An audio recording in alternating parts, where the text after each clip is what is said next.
The choice in the garden. Hello again. It's me, Lumina, your guide through the greatest stories ever told. Last time, we saw how God made a perfect world for Adam and Eve. It was full of joy, peace, and the most delicious fruits you can imagine. But in the middle of this beautiful home called Eden, there was one specific rule. God told them they could eat from any tree except one, the tree of the knowledge of good and evil. Now there was a creature in the garden more craftier than any other, the serpent.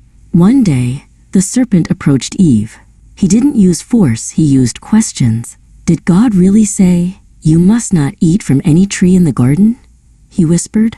Eve corrected him, saying they could eat from the trees, but if they touched the tree in the middle, they would die. The serpent smirked and told a lie.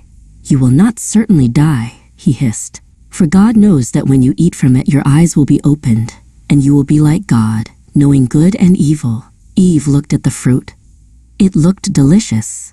She began to think that perhaps she did want that wisdom for herself, more than she wanted to follow God's instruction. Eve reached out and plucked the fruit from the branch. She took a bite, feeling the sweetness, but also a sudden, strange shift in her heart. In that moment, she had chosen her own way over God's way. The piece of the garden felt different now, but she wasn't alone in her choice. Eve took the fruit to Adam, who was with her. She offered it to him, and he took it.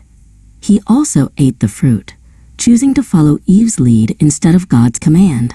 As soon as they both had eaten, something changed. Their eyes were opened, but not in the way they expected. For the first time, they felt a cold, heavy feeling they had never known before: shame.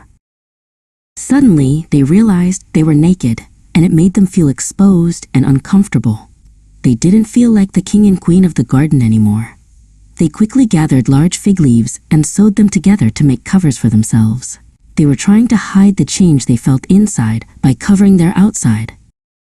Then, they heard the sound of God walking in the garden in the cool of the day. Usually, this was a time of joy, but today, they were terrified. They ran into the thickest trees to hide from his presence. God called out, "Where are you?" He knew where they were, but he wanted them to come to him.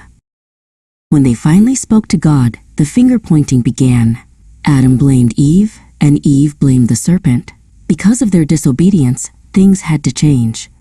God spoke to the serpent first, telling him that he would crawl on his belly in the dust, and that there would be enmity between his offspring and the woman's.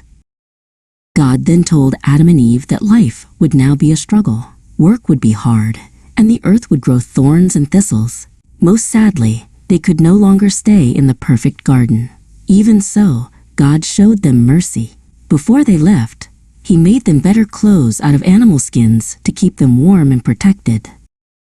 This story is called The Fall because it's when sin entered the world. But remember, even when Adam and Eve walked away from Eden, God didn't walk away from humanity.